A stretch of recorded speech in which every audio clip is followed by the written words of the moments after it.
네, 날이 좀 풀렸다고는 하지만 아직도 좀 쌀쌀한 것 같아요, 그죠? 네, 우리 오늘도 우리 주의 기도로 오늘 이 특별한 나눔을 시작하도록 합시다. 성부와 성자와 성령의 이름으로. 하늘에 계신 우리 아버지, 아버지의 이름이 거룩히 빛나시며 아버지의 나라가 오시며 아버지의 뜻이 하늘에서와 같이 땅에서도 이루어지소서.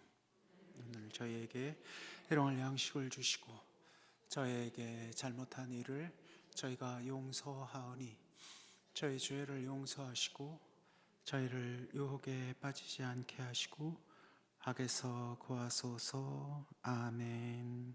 길의 성모님, 저희를 위하여 빌어주소서. 성부와 성자와 성령의 이름으로. 아멘. 그동안 우리 이 묵주 기도를 하면서 감 잡으셨겠지만 내내 예수님 얘기했습니다. 사실은 내내 예수님 얘기했어요. 우리 세례로 잉태하시면서부터 지금까지의 쭉 모든 여정들이 예수님 얘기였습니다.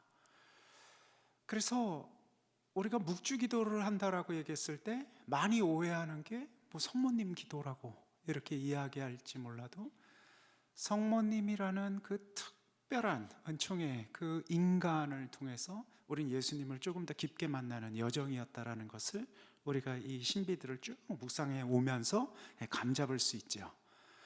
그런데 이제 마지막 두 개의 이 신비, 이 영광의 신비 4단과 5단은 이제 특별하게 이 성모님이 주제화되어 있어서 이거 뭐지? 여기엔 예수님이 어떻게 지금 이야기하고 있는 것인지 하고 이렇게 우리가 이제 기하를 바꿔야 되는 것인가?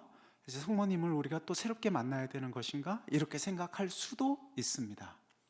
오늘 우리가 어떤 의미에서 교회가 나누고 있고 단지 교회만이 나누는 것이 지금의 교회만이 아니라 초세기부터 나누어왔던 성모님과 관련된 우리 신앙의 나눔을 오늘 그리고 우리 다음번 한 번 남은 동안에 조금 깊게 이렇게 좀 할 수 있으리라 생각합니다.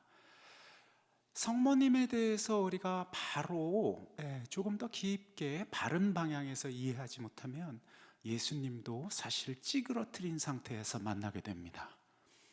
성모님에 대한 이해는요, 양날의 칼입니다. 한편에서는요, 처음부터 성모님을 이렇게 밀어내려고 하는, 왜 성모님 얘기 왜 자꾸 해? 라고 얘기하는, 밀어내려고 하는 그런 움직임도 있었어요. 거기와도 싸워야 했습니다. 또 한편에서는 어떤 움직임이 있었느냐면 성모님을 하느님의 자리에다가 막 놓으려는 그런 움직임도 있었어요. 그래서 양쪽의 과한 움직임들에 대해서 계속해서 교회가 이렇게 싸워왔습니다. 힘겹게 이렇게 응답해 왔어요. 그런데 그 싸움이 끝났느냐 하면 아직도 끝나지 않았어요. 우리 안에서 계속해서 그 긴장이 여전히 있어요. 그래서 우리가 성모님과 관련해서는 정신을 똑바로 차리고 우리가 정말 성모님께서 우리를 통해서 하시고자 하시는 것이 무엇인지 다시 한번 성모님께서 우리를 당신 이름, 당신을 통해서 하려고 하시는 바가 무엇인지 그 마음을 좀 헤아려야 합니다. 여기 어머님들이 많이 계셔서 잘 아시겠지만 당신 보아달라는 얘기가 아니잖아요. 아드님께 더 깊게 우리를 이렇게 손잡고 가기 위함, 따르기 위함, 함께 하기 위함이거든요. 이제 그런 측면에서 오늘 몇 가지 아주 중요한 교회가 고백하고 있는 우리 신앙의 내용들을 좀 나누려고 합니다. 자, 먼저 우리가 지금 영광의 신비 4단은 우리를 위해서 예수님께서 어머니 마리아를 하늘로 들어 올리셨다, 이 내용을 묵상합시다 이렇게 합니다. 그러니까 승천이죠. 우리가 앞서 영광의 신비 2단 예수님의 승천을 이야기할 때도 조금 감 잡았듯이 이 승천이라는 게 만화나 그림을 통해서 보듯이 막 이렇게 하늘로 올라가는 게 지금 포인트가 아니라는 사실을 우리가 조금 좀 마음을 둘 수가 있었어요. 포인트는 무엇이었죠? 예수님께서 우리를 지극히 사랑하셔서 내가 그대에게 내 이 귀한 사명을 맡깁니다. 그러나 내가 이렇게 떠난다라고 해서 내가 그대를 그냥 버려두는 것이 아니라 더 깊게 함께하기 위해서, 그대가 두 발로 우뚝 서서 갈 수 있도록 깊게 하기 위해서 내가 지금 떠납니다 하는 이 내용이 지금 핵심이라고 그랬어요.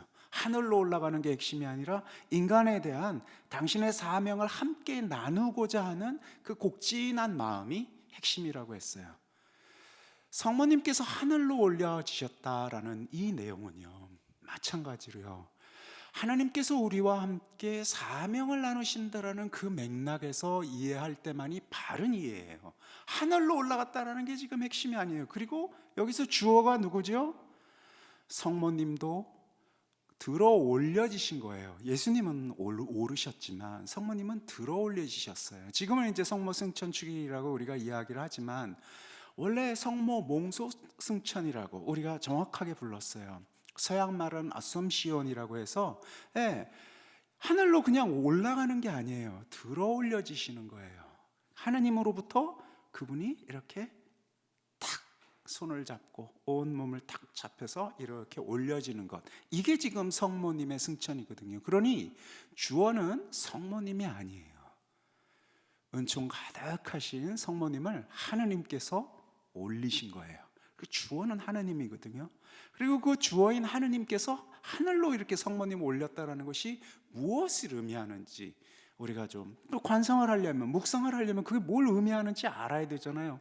하늘로 막 올라가는 모습을 지금 떠올린다면 성모님의 몽소승천과는 참 거리가 먼 관상을 하는 거예요. 참 거리가 먼 묵상을 하는 거예요. 내용은 지금 하늘 높은 곳으로 막 올라가는 신비한 풍선과 같은 어떤 그런 관상이 지금 우리의 목표가 아니거든요.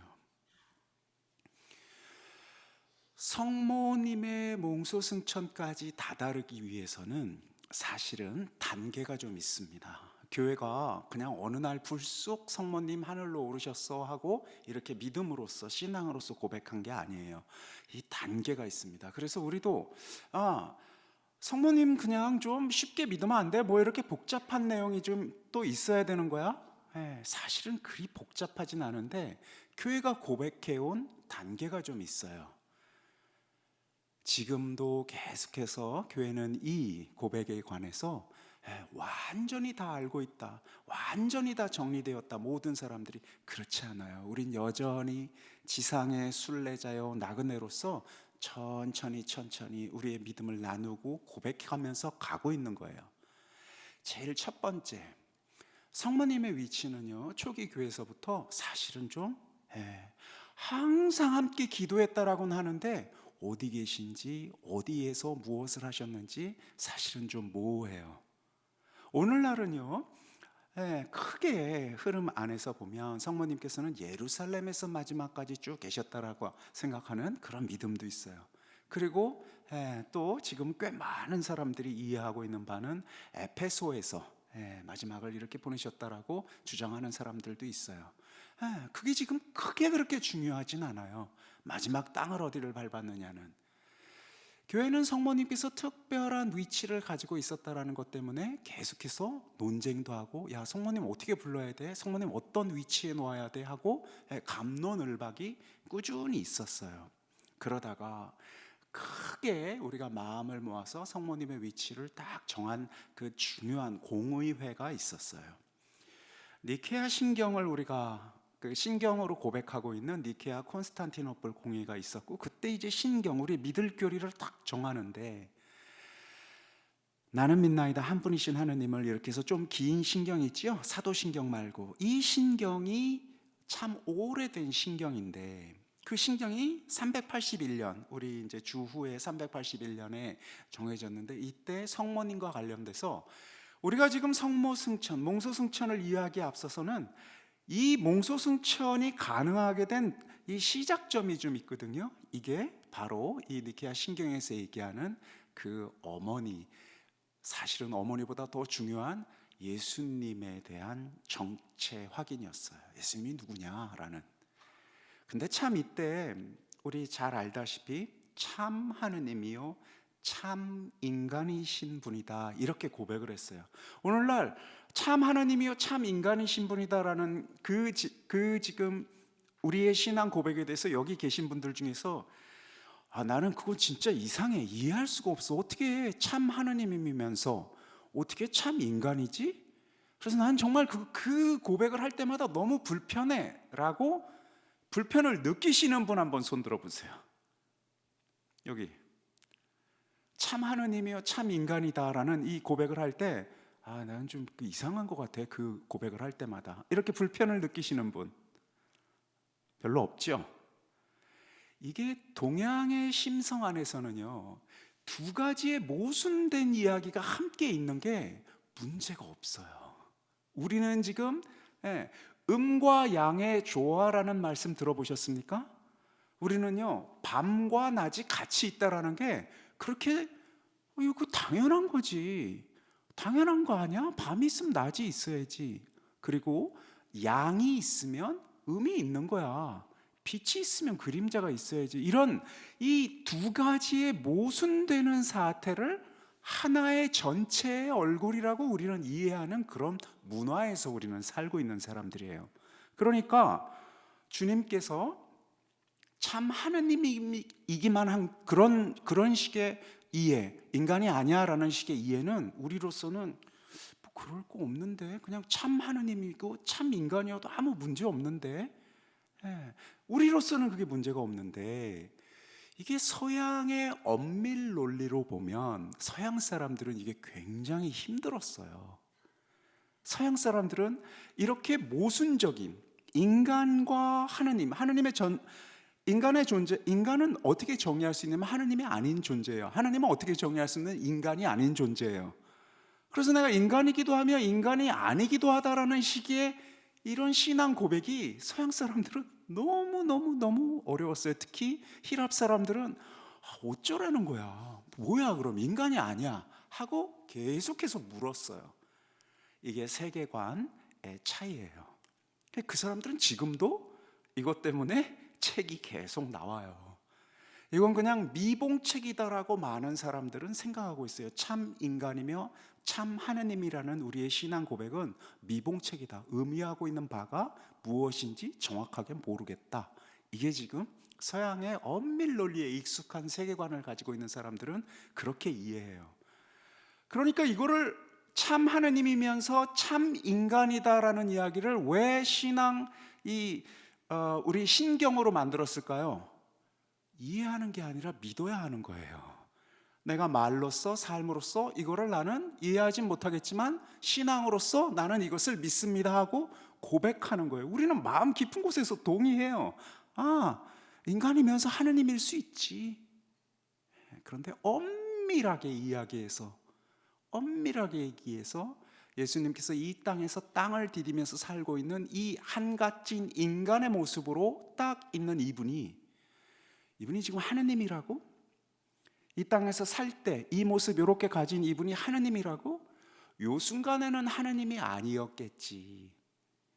그 전에는 하느님이었다가 요 때는 하느님이 아니었겠지. 또는 인간의 모습으로 이렇게 하신 게 사실은 헛거였어. 정말로는 인간이 아니었어. 등등의 수많은 이단이 나왔던 거예요. 우리로서는 그분은 참 하느님이면서 참 인간이거든요. 이게 이제 인간이야. 아니야. 진짜의 모습은 하느님이야. 아니야. 진짜의 모습이 인간이야. 라고 갑론을박 싸웠던 사람들이 모여서 어떡하지 우리? 하다가 결론을 내린 게 그분은 우리의 주님은 정말로 흠없는 하느님이면서 흠없는 인간이요 라고 앞으로 우린 이것을 믿으면 우리의 신앙 안에 있고 안 믿으면 바깥으로 합시다 하고 정한 거예요. 여기에서 이제 성모님, 우리가 지금 성모님을 대하는 아주 귀한 결정이 이렇게 나온 거예요. 사실은 시간으로 보면 431년이니까 근 50년 뒤에 이제 하느님의 어머니라는 에페소 공의회에서 성모님을 테오토코스라고 부르는데 하느님을 낳으신 분 이런 뜻이에요. 테오가 하느님이고 그 토코스라는 게 낳다라는 뜻이거든요. 하느님을 낳으신 분 이렇게 이제 성모님을 부르기 시작했어요. 그런데 우리는 하느님의 어머니 뭐 당연한 거 아니야? 그게 뭐가 그렇게 문제야? 이렇게 생각할지 모르는데 이게 그때 굉장히 문제였어요. 왜냐하면 예수님은 언제부터 존재하신 분이죠? 세상의 맨 처음부터 존재하신 분이에요. 그렇죠? 성모님은 언제부터 존재하시는 분이죠? 세상의 맨 처음부터 존재하실까요? 아니거든요. 성모님은 인간이에요. 그러니까 어떻게 먼저 존재한 분을 나중에 존재한 사람이 낫냐? 이래서 싸우고 난리가 났던 거예요. 그런데 참 하느님이면서 참 인간인 그분을 누가 낳았지? 성모님이 낳은 거예요. 어떤 존재를 낳았지? 인간 예수 그리스도를 낳았어요. 인간 예수 그리스도를 낳은 그분이 그래, 그럼 그분은 그리스도의 어머니여야지 라고 막 사람들이 주장을 했어요. 그분은 하느님의 어머니라고 그러지 말고 그러면 예수 그리스도의 어머니라고 하자. 교회는 그것 때문에 또 막 싸웠죠. 그런데 바로 그 예수 그리스도가 우리가 신앙으로 고백하듯이 참 하느님이야. 바로 그 예수 그리스도가.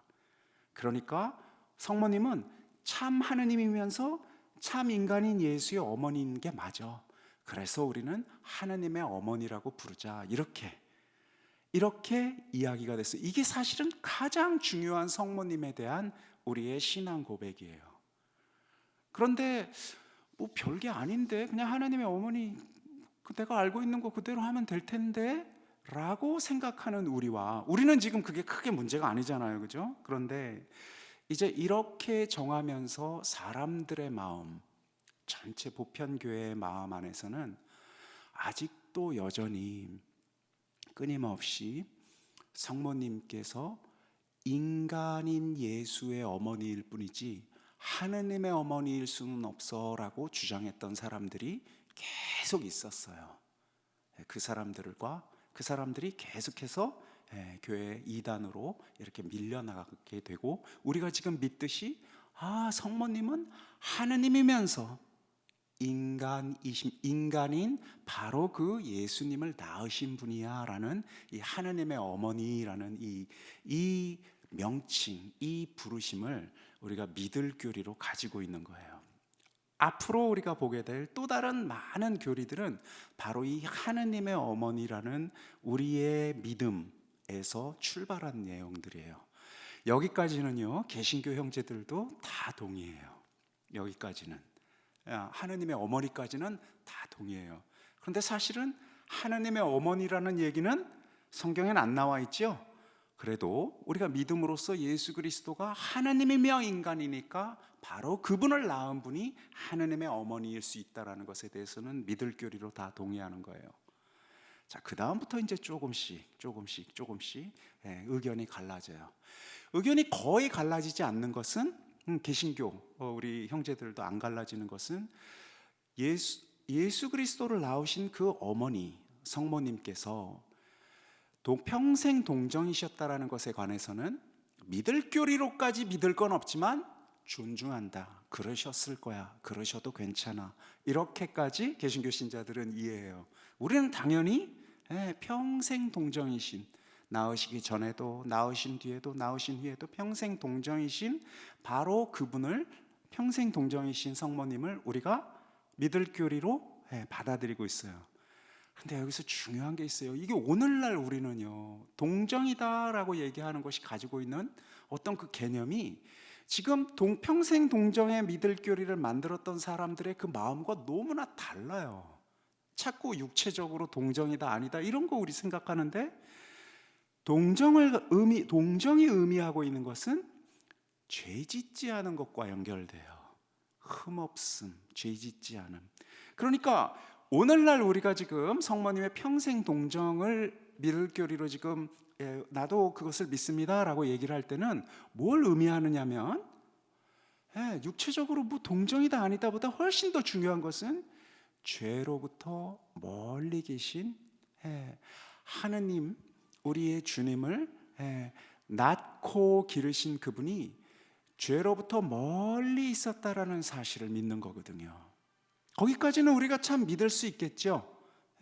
그래, 성모님께서 은총으로 죄로부터 참 멀리 있었을 것 같아. 아주 격렬한 격렬하고 엄격한 종교개혁 시기에 있어서조차도 이 성모님의 동정성에게서는 아 그래 그 귀하고 거룩하신 그 분이 평생 죄로부터 좀 멀리 있는 은총을 받았을 거야에 대해서는 많은 사람들이 동의를 해요. 그 유명한 뭐 칼뱅이니 이런 사람들도 동의해요. 그럴 수 있어. 나는 그것을 존중해. 이렇게까지 가요. 자 이제 하느님의 어머니는 모두가 자 이제 평생 동정인 것까지는 그러면 거기까지는 존중해. 그 다음 이제 두 개가 이제 또 이제부터는 좀 이제 갈라지는 영역이에요. 그러나 우리는 그것을 아주 깊게 믿음으로 고백하고 있는 내용이니까 가톨릭 신자로서는 좀 들어봐야 할 필요가 있어요. 그 두 개는 뭐냐면요. 첫 번째는 성모님께서 원죄 없이 태어나셨다라는 거예요. 그리고 오늘 우리가 이 마지막 몽소승천 하늘로 들어 올려지셨다라는 것까지가 사실은 쌍이에요. 쌍. 그래서 하늘로 들어 올려지셨다라는 이 내용을 지금 우리가 묵상한다라는 얘기는 지금까지 쭉 논의되어 왔던 우리의 마리아론을 전부 다 우리가 하나로 모아서 동의한다라는 내용인 거거든요. 성모님께서 원죄 없으시다라는 얘기는요, 예수님을 낳으실 때 예수님을 원죄 없이 낳았다 이런 내용이 아니에요. 성모님 자체가 죄로부터 깨끗한 상태로 탄생하셨다라는 거예요. 그런데 성모님 그래 성모님 죄 없이 태어나셔도 별 문제 없을 것 같은데 아마 많은 분들이 지금 그렇게 생각하실 수도 있을 것 같아요. 원죄 없이 태어나신 그게 대수야? 그런데요, 이게 우리의 문화와 서양의 문화, 지금 우리의 이 신앙이 쭉 자리 잡은 그 문화가 가지고 있는 또 하나의 차이가요. 아까 말씀드렸다시피 거기에서는 인간이며 하느님이 동시에 된다는 게 너무나 힘든, 아직도 해결나지 않은 문제였던 것처럼 인간에게 하느님이 필요한 이유는 인간이 죽을 죄를 지은 존재이기 때문에 하느님이 필요하거든요. 원죄가 왜 필요합니까? 원죄는 하느님께서 우리를 구원하시기 위해서는 죄가 있었어야 돼요. 죄가. 내가 죄 짓지 않은 자인데 하느님이 왜 필요해요? 죄가 죄 지은 자이기 때문에 하느님이 필요한 거거든요. 그런데 그냥 태어나자마자 죄를 한 번도 짓지 않은 그 아기들 같은 경우는 그럼 걔네들은 도대체 세례를 왜 받아? 죄 짓지 않았는데. 인간은 자신이 태어나기 전부터 본래로 태어나자마자 가지게 되는 저 깊은 뿌리 깊은 죄가 있는 존재다라는 게 이 모든 구원, 하나님의 구원 사업의 전제가 되고 있어요. 연결되어 있어요. 이 원죄와 하나님의 구원이. 그런데 성모님께서 죄를 짓지 않은 채로 태어났다라고 하니까 이제 소위 말해서 종교개혁 시기에 있어서 많은 사람들은 그럼 하나님이 왜 필요해? 성모님이 하나님이 필요하지 않지, 죄도 없는 사람이, 이렇게 반발하였고 성모님의 무염시태 교리는 1854년에 비오 9세에 의해서 이렇게 공포되었지만 이게 지금 시작부터 아주 멀리 있었던 그 교회 안에서의 믿음이었었거든요. 그래서 이게 굉장히 큰 도전이었어요. 가톨릭 내에서도 사실은 갑론을박이 굉장히 많았어요. 성모님께서 원죄 없이 태어나시는 것까지 우리가 정말 이렇게 가야 돼? 라고 이야기한 사람들이 굉장히 많았거든요. 그런데요, 이 성모님과 관련해서는요, 많은 교회학자들이 하는 이야기가 있어요. 결국 성모님과 관련된 그 모든 이야기는 학자들이 만들어내는 것이 아니라 정말 교회에 믿는 이들이 이렇게 밀고 온 내용입니다라는 거예요. 무슨 얘기냐면요, 1854년에 이제 믿을 교리로 쫙 선포를 했는데 어떻게 가르쳐야 되지, 기타 등등 온 세상이 다 힘들었어요. 이 무염시태 교리를 가지고 공부를 좀 한 신학자들은 야 이거 내가 가르쳐야 돼 말아야 돼 막 이렇게 쭈뼛쭈뼛하고 참 힘든 그 시기가 있었어요. 그런데 교회 내에서 전체적으로 이 무염시태 교리가 더 이상 반박의 여지 없이 굉장히 깊고 빠르게 뿌리 내렸던 사건이 하나 있습니다. 그게 어떤 사건이냐면 루르드예요. 루르드. 딱 이 무염시대 교리가 선포된 뒤 4년 뒤에요, 루르드에서 성모 발현이 있었습니다. 루르드 가보신 분 계시죠? 네, 루르드가 프랑스의 남쪽에 정말 시골이에요. 시골, 아주 시골.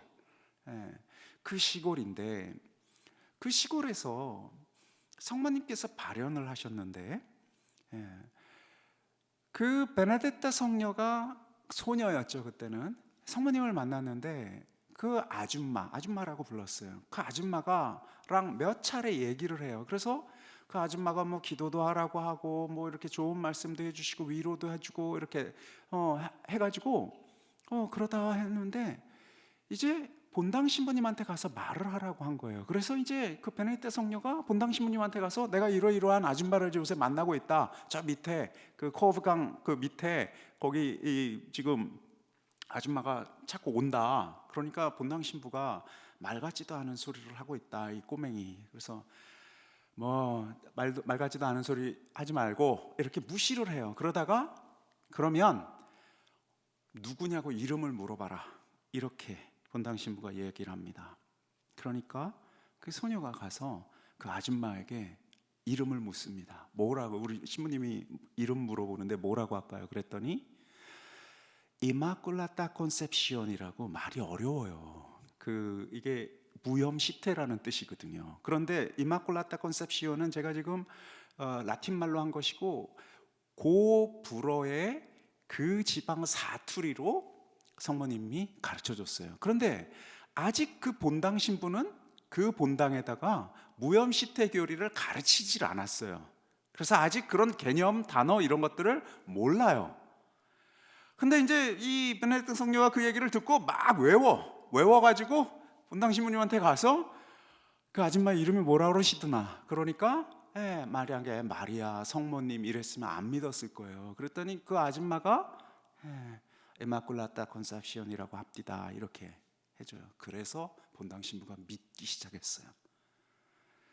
그리고 우리가 잘 알다시피 이제 거기가 크게 이제 성모 발현지가 되었는데 수많은 기적이 일어났죠.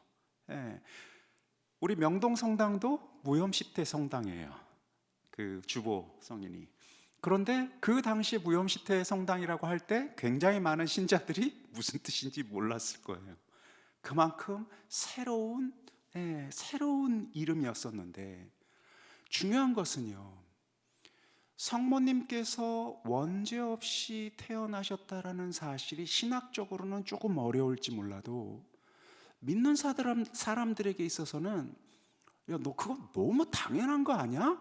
이렇게 여겨져 왔어요. 굉장히 오랫동안 교회 안에서 처음부터. 왜 그랬느냐면요, 성모님은 예수 그리스도를 받아들이고 길러낸 방주 같은 거예요. 배 같은 존재였어요.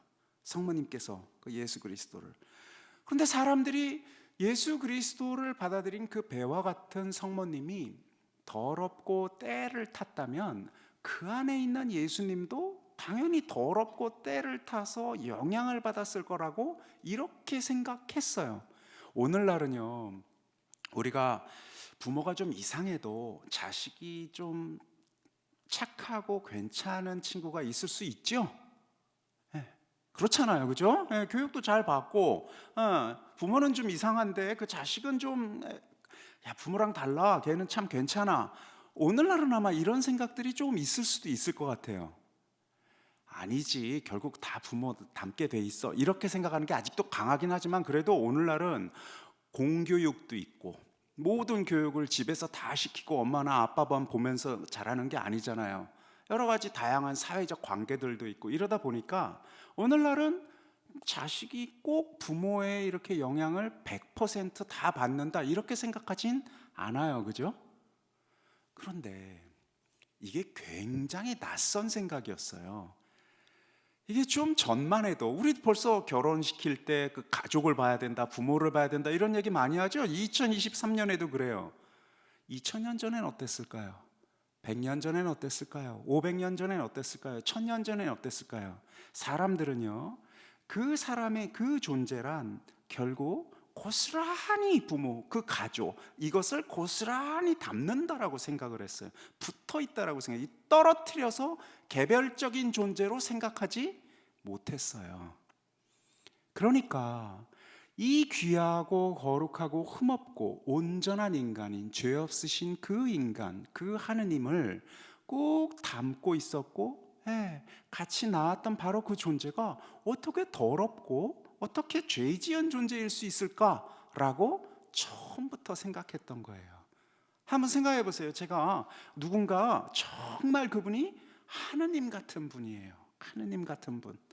그러면 당연히 우리는 그 부모님도 참 하느님 같은 분이겠다, 또는 그 사람에게서 나온 사람도 참 하느님 같겠다라고 얼추 오늘날에도 그렇게 생각할 정도인데, 옛날에는 모든 것을 가족 안에서, 부모 안에서, 그 관계 안에서 배워야 하는 그럴 때였다면 당연히 훨씬 더 그러하겠죠. 그래서 교회 안에서는 시작부터 성모님께서 죄 없고 흠없는 존재였으리라는 생각을 오랫동안 품어왔어요. 그런데 그거를 교리적으로, 신학적으로 정립시키는 것은 굉장히 어려웠어요. 아까 말씀드렸다시피 어떻게 죄 없는 존재가 하느님이 필요해 등등의 여러 가지 신학적 문제를 낳을 수 있기 때문에 그랬어요.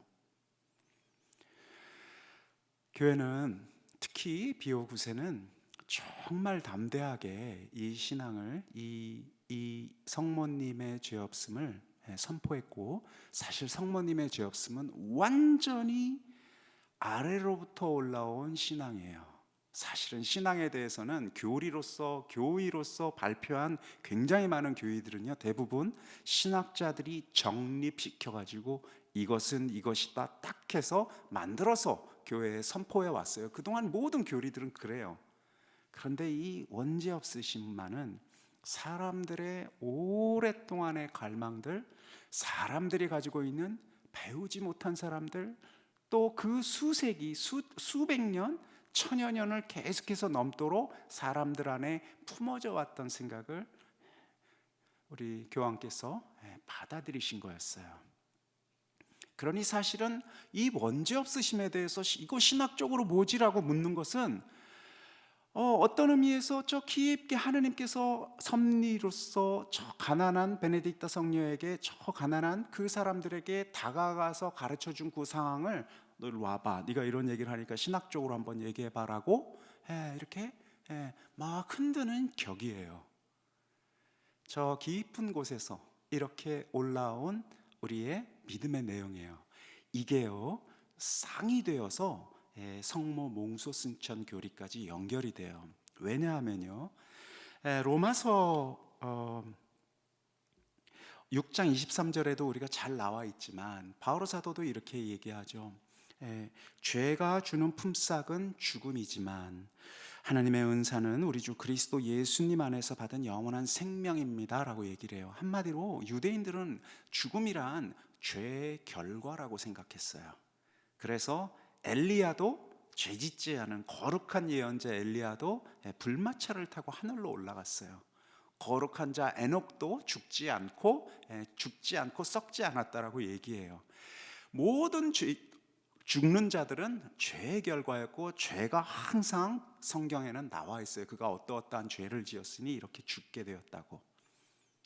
성모님께서 원죄 없으심의 교리를 우리가 선포하면서 당연한 결과로 곧 시간 문제구나, 이제 성모승천 교리가 나올 것이다라는 것을 사람들이 이해했어요. 이게 쌍이 되는 이야기거든요.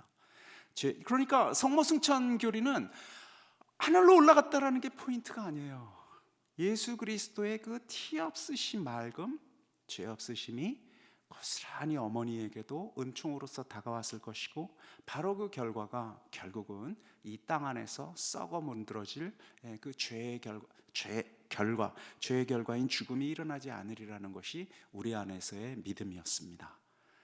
좀 장황하고 길게 제가 이 성모 승천까지 온 교회의 이야기를 조금 이렇게 좀 나눴습니다.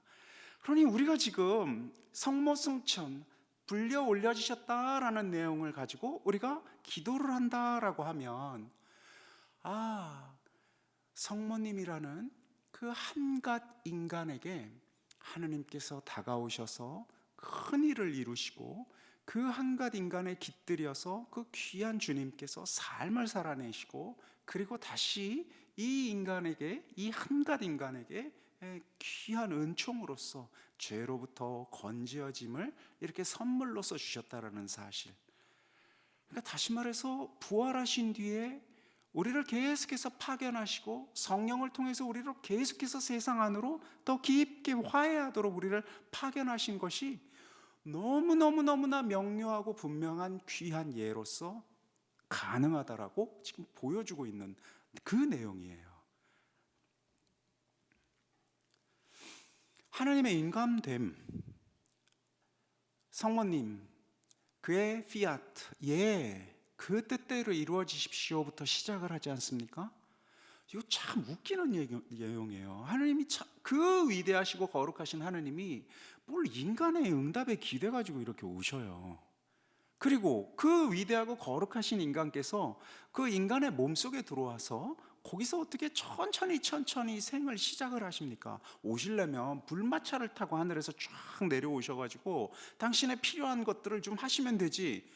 아니 언제 뭘 거기에 이제 또 들어와가지고 뭐 언제 이렇게 정말 한 인간이 되어서 천천히 시작을 하시잖아요. 하나님 참 이상한 존재예요. 그런데 하나님이 시작부터 인간에게 기대고 인간에게 전적으로 기대죠. 이 아기일 때는 말할 것도 없고요. 인간에게 기대고 인간을 시작부터 계속해서 부르십니다. 제자들을 부르시잖아요. 혼자 하면 얼마나 잘하셨겠어요. 그런데 굳이 제자들을 불러요. 그 자꾸 실수하고 넘어지고 이상한 사람들을 계속 불러서 그들과 계속해서 사명을 나눕니다.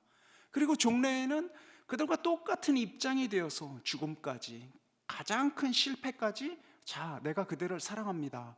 얼마나 사랑하냐면 내가 그대와 똑같은 입장까지 가도록 사랑합니다 하고 다 보여주시고, 자, 그러나 힘내십시오. 그게 끝이 아닙니다 하고 부활하시고, 그리고 부활하신 뒤에는 또다시 제자들에게 여러분도 부활하셔야 합니다. 이제 여러분의 때입니다 하고 뒤로 도십시오. 그리고 가십시오 하고 파견을 하십니다.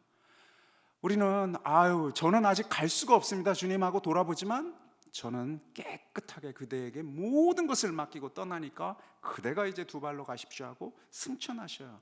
그리고 당신의 그 귀한 마음을 우리의 저 깊은 곳 안에 담아주시면서 성령의 힘으로 우리가 예수 그리스도를 살 수 있다라고 이렇게 격려하시고 확인하셔요. 성모님의 오늘 이 하늘로 올려지심은 바로 이 모든 확인이 참으로 실제로 여기에서 일어나고 있다라는 사실을 확인해 주는 것이거든요. 교황님께서 비오 9세께서 이 하늘로 올려지심을 선포하시면서 명료하게 말씀하고 계셔요. 이 교회는 우리 성모님에 대한 교의이기도 하지만 인간에 대한 말입니다. 인간이 당신과 함께 부활하여 하늘로 들어 올려진다라는 사실을 우리가 믿는 것입니다.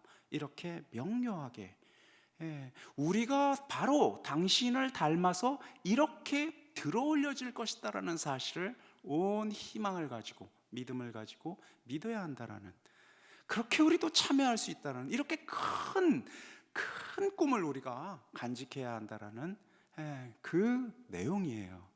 이 교회가 이 영광의 신비 4단이. 그러니까 이것은 성모님 이제 앞으로 성모님 상을 우리 집에 더 크게 만들어야 되겠다. 그리고 내가 이제 성모님께 매달려야 되겠다. 성모님께서 하늘로 이렇게 오르셨으니까 내가 성모님께 기도해야 되겠다. 내가 성모님을 통해서 뭔가를 이루어야 되겠다. 맞기도 하고 틀리기도 한 말입니다.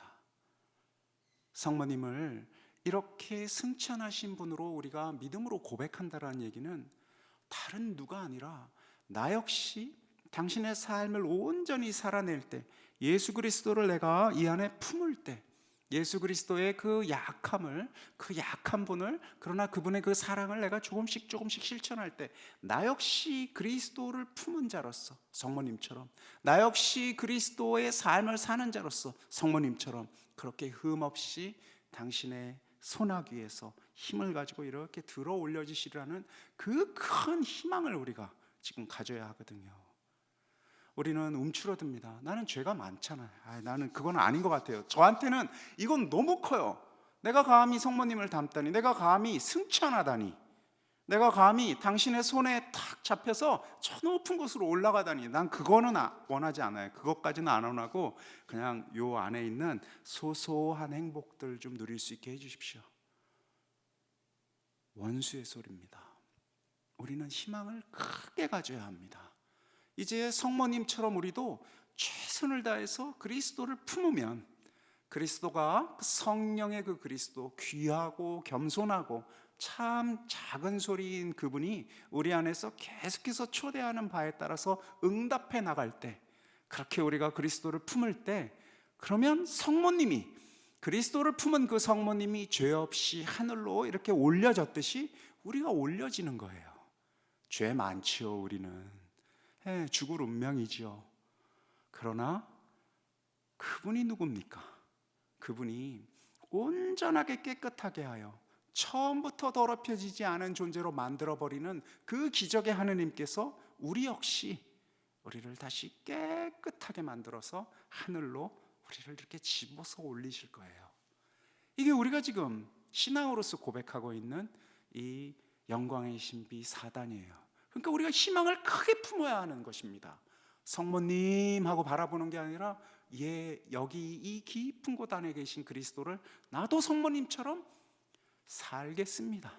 나도 당신이 이 안에 있는 존재로서 그렇게 한 걸음 가겠습니다. 그럴 때 우리도 이렇게 하늘로 이렇게 들어 올려질 거예요. 이게 우리의 신앙의 내용이고, 이게 우리가 지금 영광의 신비 4단을 하는 이유예요. 성모님과 똑같이 되겠다라는 큰 희망을 품지 않는 자는 이걸 지금 미신으로 만들어 버리는 거예요. 교회 안에서 제가 또 싸워야 할 한 곳이 어디라고 했죠? 성모님을 신의 자리로 갖다 놔요. 성모님이 이렇게 하늘 높은 곳에 오르신 이분이니까, 성모님, 저는 너무나 힘들고 약하고 하니까 빨리 어떤 일 좀 해주세요. 우리 간구해달라고 얘기하면서 성모님께 많이 기도하죠. 필요해요. 그런데 간구가 어떤 특징을 가지고 있느냐면요, 예를 들어서 내가 지금 이제 이제 뭔가를 지금 좋은 일을 하나 하려고 해요. 야, 나 좀 도와줘, 알았지? 라고 얘기를 하면, 그 사람에게, 내가 어떤 좋은 일을 하려고 할 때 도와달라고 하는 그 옆 사람에게, 난 힘이 없어, 여기 있을 테니까 네가 가서 나 대신 좀 얘기 좀 해줘, 이러면 뭐야, 같이 가야지. 성모님께 간구를 청한다라는 것은요, 주님께 말마디만, 주님, 제가 참 너무 어렵습니다, 도와주십시오. 성모님, 도와주도록 기도해 주십시오. 이렇게 말만 바꾸는 거는 간구를 청하는 게 아니에요.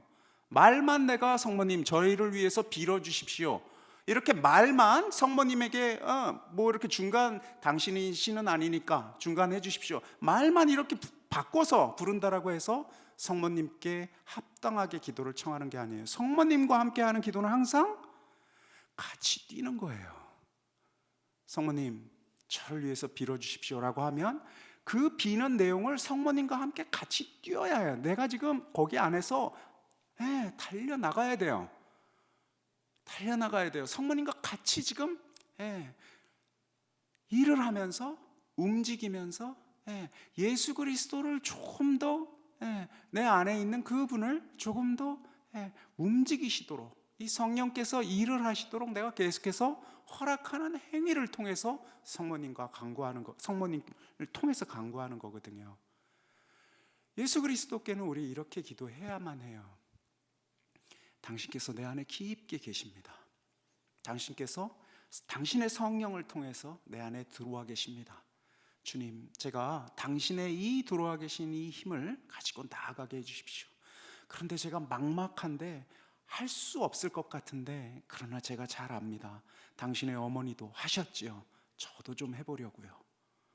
당신의 어머니도 이 막막한 시간을 이렇게 하셨지요. 저도 그분과 함께 닮아서 그렇게 해보려고요 하고, 그분은 우리의 모범으로서, 항상 내가 하려고 하는 그것의 모범으로서 같이 가는 거예요. 그게 우리가 성모님을 통해서 하는 기도의 내용입니다. 그러니까 성모님 이거 해주십시오.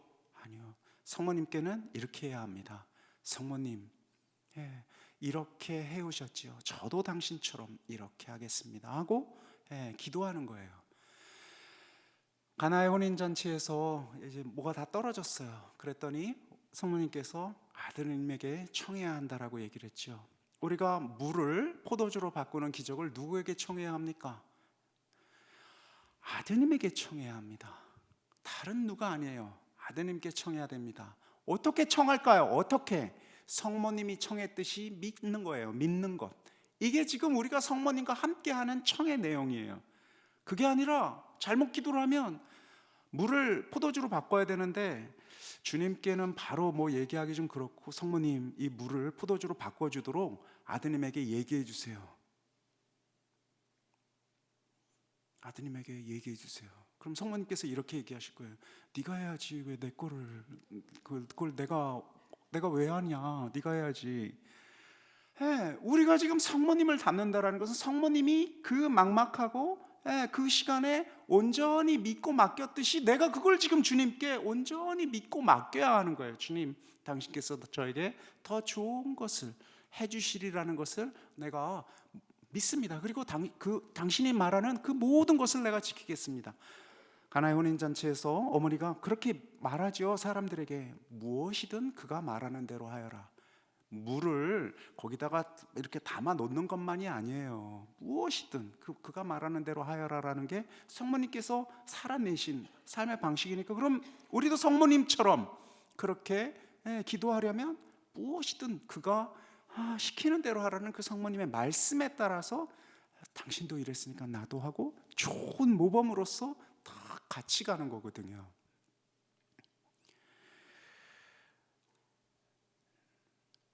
한마디로 얘기해서요, 성모님께서 하늘로 들어 올려주셨다라는 그 사실은 주님께서 우리를 극진히 사랑하시고 존중하시고 우리와 함께 하신다라는 그 내용을, 어머니와 함께 했듯이 나와 함께 하시리라는 내용을 믿는 것입니다.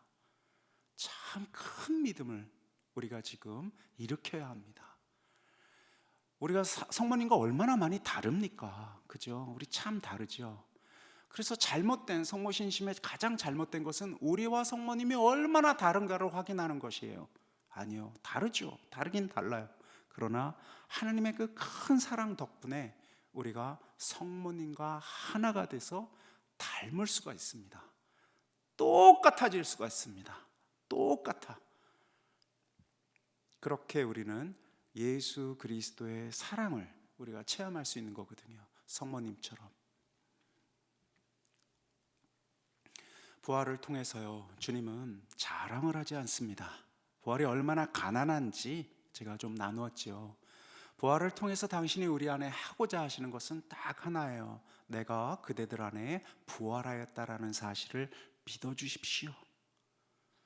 제가 여러분에게 직접 나타나서 막 온갖 현란한 마술, 현란한 기적과 이런 행태로 보이는 게 아니라 끊임없이 당신 곁에 있는 사람들의 전언을 통해서 이렇게 부활하여 다가온 이유는 당신 저 깊은 곳에 내가 보이던 보이지 않던 부활한 내가 함께 있다라는 사실을 확인시켜 주기 위해서거든요. 그렇게 부활하신 주님이 이제 어떻게 하시죠? 우리를 내가 그대와 함께 있으니 담대하게 나아가서 나처럼 사십시오. 내 부활한 내 삶을 내가 보여주었으니 이리 사십시오. 그리고 그리 살 수 있습니다 하고 확인해 준 거예요. 그 중에 최고의 대장이 가장 잘 하신 분이 성모님이에요. 그렇게 파견하셨는데 우리는 사실은 파견되어서 지금 당장 살 때마다 쭈뼛쭈뼛하죠. 그리고 자신도 없습니다. 또 넘어지고 또 넘어져요. 그럼에도 불구하고 우리가 좀 살아보려고 할 때 이 큰 흐름 앞에서 우리가 참 무력하고 작은 존재라는 사실을 확인합니다. 그렇죠. 내가 좀 당신을 좀 따라서 살고 싶은데 우리 참 작아요. 이를테면 이제 곧 설날이고 우리 설날 안에서 또 우리를 계속 확인하게 되는 시간들이 오지요. 가족 관계들 안에서, 사람들 안에서. 우리가 얼마나 작은 존재인지, 우리가 얼마나 내가 이렇게 살고 싶으나 뜻대로 되지 않는, 그렇게 이렇게 어떤 의미에서 다시 한참 내가 살아낸 것 같은데 다시 원점에 돌아와 있는 우리 자신을 많이 발견합니다. 부활하신 뒤에 파견된 제자들이 그랬어요. 내가 좀 살아보려고 하고 노력도 좀 한 것 같은데 근데 다시 나 아무 진전이 없네 와 같은, 바로 그 마음에 오늘 이 성모 몽소 승천의 관상이 꼭 필요합니다. 바로 그렇게 무너져 있고 아무것도 아닌 것 같은 바로 그러나 그럼에도 불구하고 당신께로 고개를 돌리고 있는 바로 그에게 주님께서 손을 대어 탁 잡아서 하늘로 올리시는 거예요. 내가 그대를 선택하였고 그대가 온전하게 내 안에 있습니다라고 확인해 주실 거거든요. 성모님을 그렇게 확인해 주셨듯이 성모 몽소 승천의 그 아름다운 그것보다 억만 배나 더 깊고 아름다운 그 실제가 우리 삶 안에도, 우리 각자 안에도 일어날 거예요. 그 큰 희망을 우리가 일으켜야 합니다. 성모님은 내가 이렇게 위대한 사람이야, 그러니 나를 향해서 기도하고 절하라고 얘기하는 그런 것과는 너무너무나 반대시겠죠. 내가 이런데 그대는 더 깊게 그대 역시 이렇게 들어 올려질 겁니다 하고 확인해 주시는 거거든요. 그 목소리에 귀를 기울여야 합니다. 그 확인의 날은 천천히 이미 시작되었습니다. 우리가 당신을 몸으로 품을 때 그때 이미 우리의 죽음도, 우리의 부활도, 우리의 승천도 시작되었습니다. 그러니 아주 작은 선, 그리스도의 삶이 우리 안에서 이렇게 삐져나갈 수 있도록 허용을 좀 해야 합니다. 내가 아주 작은 선이라도 그리스도 때문에 할 때, 그리스도의 성령께서 움직여서 내가 아주 작은 것이라도 할 때, 바로 그때 우리의 모든 죄가 씻어지고 하나님의 거룩한 손길에 따라서 이렇게 들어 올려질 겁니다. 그게 시작되는 거예요. 완결되는 날은 마지막 날이겠죠. 그러나 우리가 그렇게 예수 그리스도를 품고 살아낼 때 바로 이 성령의 움직임, 하나님의 자비가 우리 안에 일어나서 우리를 이렇게 일으켜 세울 것입니다. 그래서 크게 희망을 가지고 크게 뜻을 좀 품어야 되겠습니다. 불러 올리심, 은인, 어머니, 벗, 한 운명의 동지, 사도, 이 모든 얼굴을 성모님께서 가지고 계시죠. 바로 그런 분을, 그의 손을 꽉 움켜주시다. 이게 제가 보기엔 불러 올리심을 좀 담을 수 있는 그림이 아닌가 싶습니다. 그렇게 꽉 잡아주신 거예요. 그렇게 한 걸음 한 걸음 나가는 그분을 꽉 잡아주신 것, 이것이 오늘 우리가 영광의 신비 4단을 통해서 성모님을 통해서 예수 그리스도의 그 마음을 만나는 것이 아닌가 싶습니다. 오늘 나는 이렇게 하도록 하죠. 영광성으로 마치겠습니다. 영광이 성부와 성자와 성령께, 성부와 성자와 성령의 이름으로 아멘. 혹시 질문 있으세요?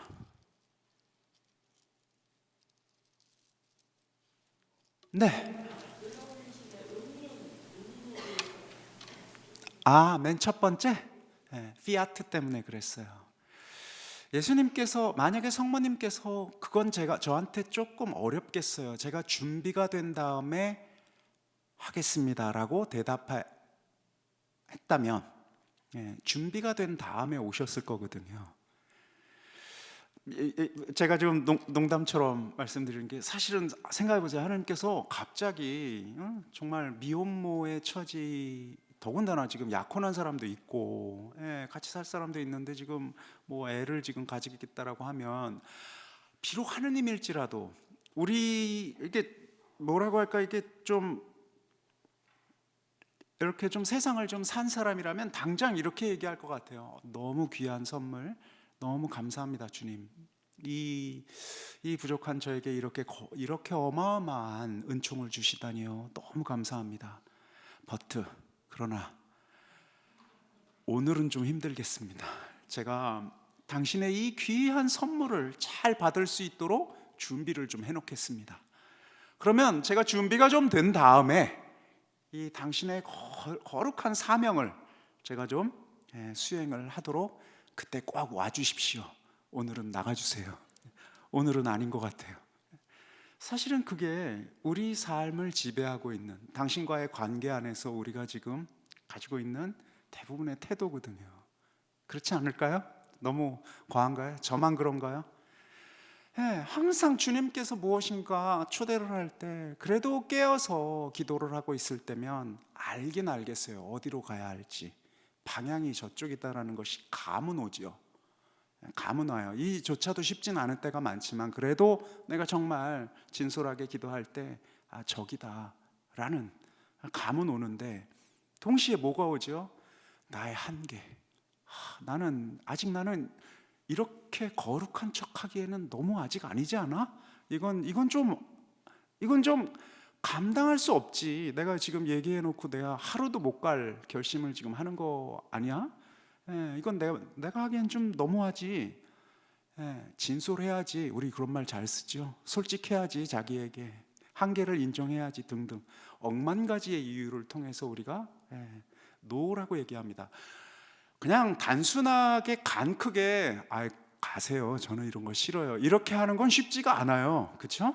대부분은 제가 지금 말씀드렸던 대로 알겠습니다. 감사합니다, 주님. 그러나 조금 이따 오세요. 뭐 이 정도에서 우리가 이제 응답을 하게 되는데,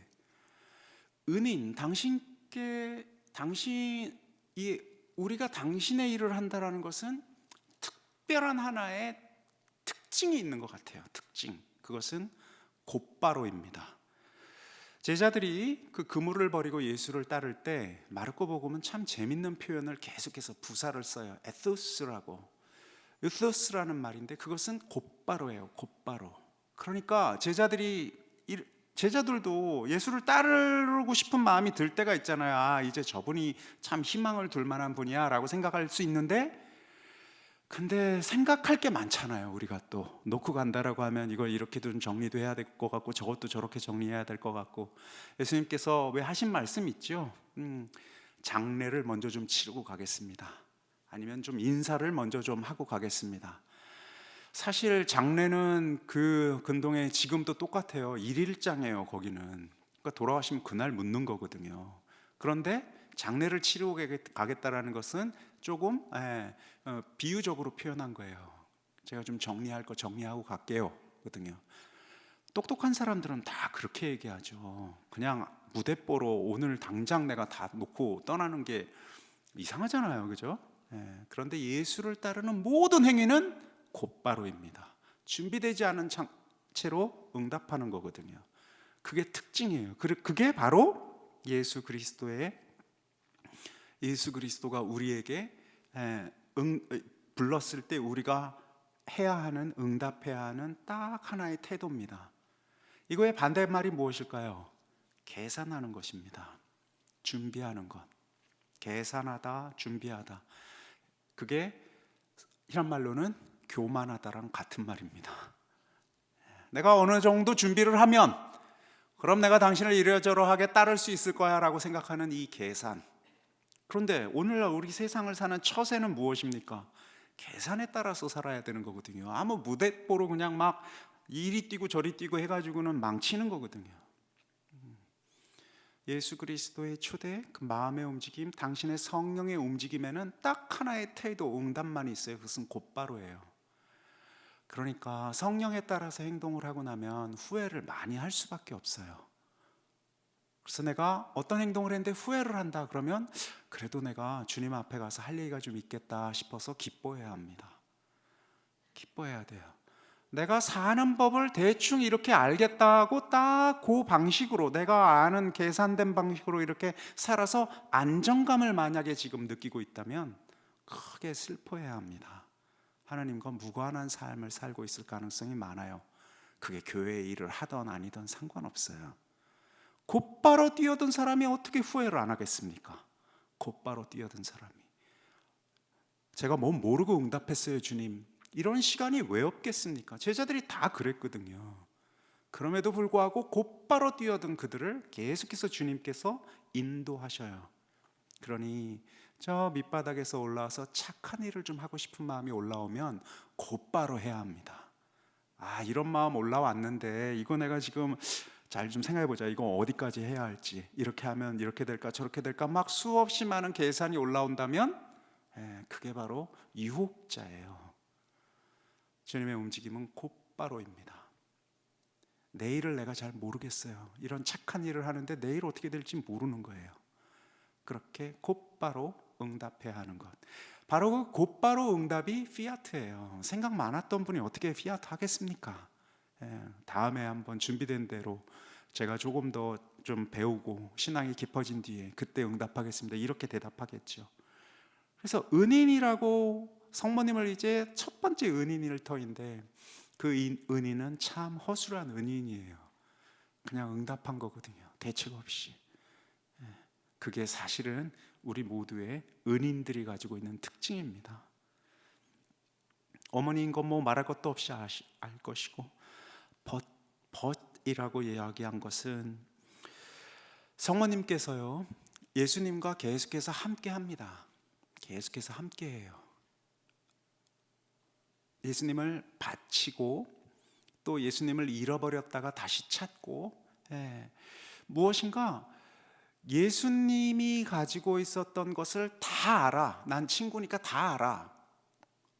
왜 친구끼리라면 나는 그대를 다 알아. 이런 어떤 그런 관계라기보다 몰라요. 좀 잘 모르겠어. 왜 저러는지. 왜 지금 아버지랑 우리 가족들 다 있는데 그냥 그렇게 성전에서 며칠씩 그러고 있는지 몰라요. 그럼에도 불구하고 우리 계속해서 담아두고 계속 같이 가죠. 친구란 우리가 다 몰라도 같이 갈 수 있죠. 다름 속에서도 가죠. 그리고 또 한 운명의 동지가 되기도 합니다. 이제 죽음을 향해서 걸어갈 때 당신도 그 곁을 지키지요. 그리고 이제 끊임없이 파견되어 가십니다. 성모님 계속해서 파견되었어요. 사람들 곁으로, 제자들에게 기도하는 바로 그곳으로. 이런 다양한 얼굴들, 이런 다양한 여정들을 끊임없이 해내십니다. 바로 그분을 꽉 잡아주는 것. 이렇게 승리해서 잡아주는 게 아니라 어쩌면 아무도 없는 그날, 외로운 그날, 홀로이신 바로 그날 잡아주셨을지도 모릅니다. 그럴 가능성이 더 많겠죠. 오직 그 내밀하고 고요한 그 시간을 당신이 서로 꽉 잡아주셨을 가능성이 많습니다. 질문에 답이 되는지 모르겠습니다. 너무 길게 답을 했네. 또 질문 있으십니까? 그러면 오늘 우리 이 영광의 신비 제4단 같이 기도하도록 하겠습니다.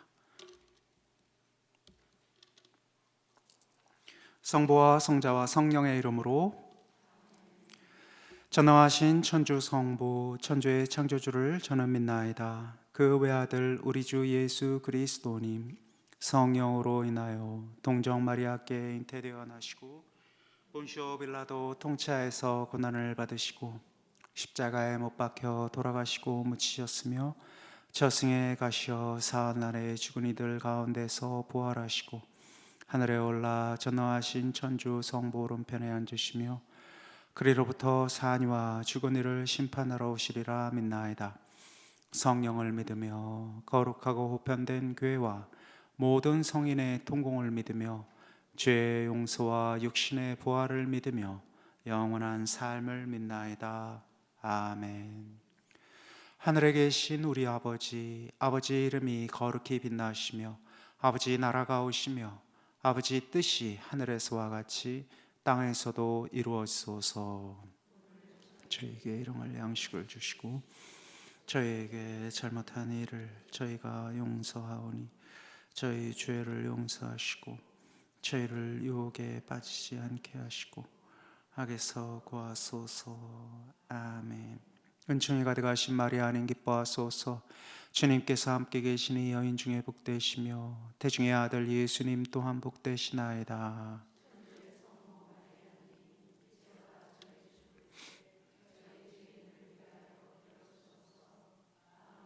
은총이 가득하신 마리아님 기뻐하소서. 주님께서 함께 계시니 여인 중에 복되시며 태중의 아들 예수님 또한 복되시나이다.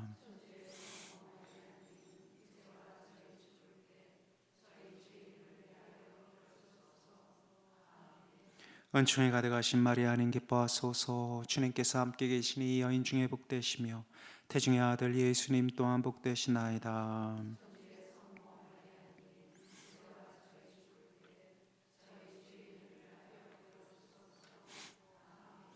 영광이 성부와 성자와 성령께.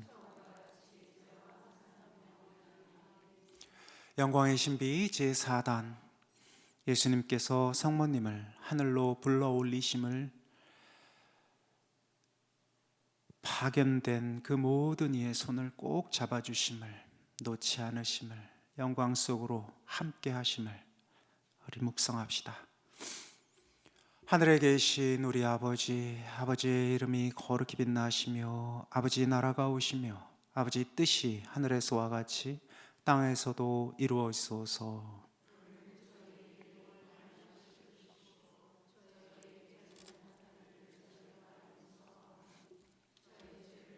하시고 저희를 애옥에 빠지지 않게 하시고 악에서 구하소서. 아멘. 은총이 가득하신 마리아님 기뻐하소서. 주님께서 함께 계시니 여인 중에 복되시며 태중의 아들 예수님 또한 복되시나이다.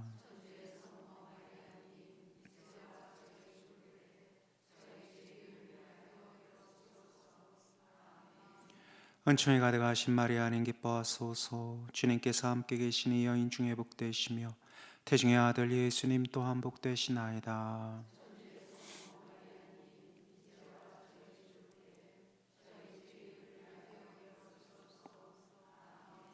은총이 가득하신 마리아님 기뻐하소서. 주님께서 함께 계시니 여인 중에 복되시며 태중의 아들 예수님 또한 복되시나이다.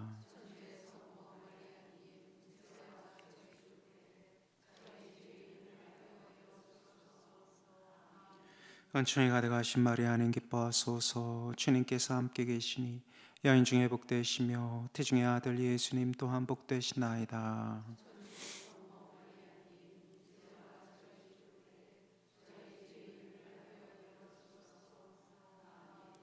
은총이 가득하신 마리아님 기뻐하소서. 주님께서 함께 계시니 여인 중에 복되시며 태중의 아들 예수님 또한 복되시나이다.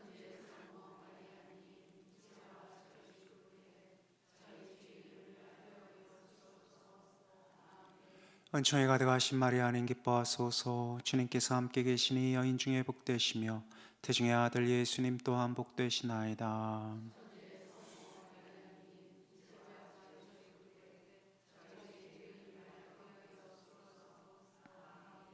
은총이 가득하신 마리아님 기뻐하소서. 주님께서 함께 계시니 여인 중에 복되시며 태중의 아들 예수님 또한 복되시나이다.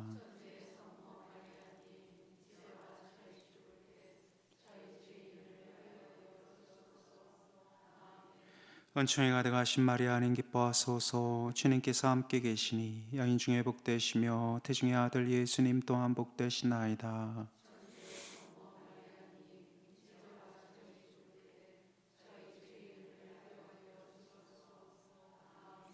은총이 가득하신 마리아님 기뻐하소서. 주님께서 함께 계시니 여인 중에 복되시며 태중의 아들 예수님 또한 복되시나이다.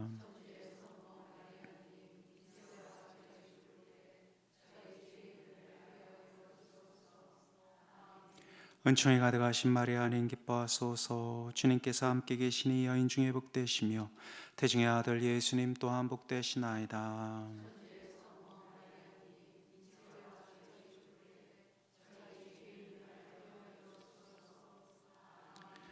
영광이 성부와 성자와 성령께.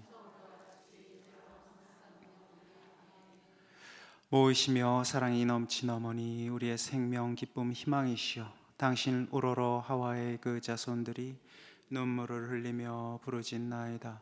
슬픔의 골짜기에서 우리들의 보호자 성모님, 불쌍한 저희를 인자로 눈으로 굽어보소서.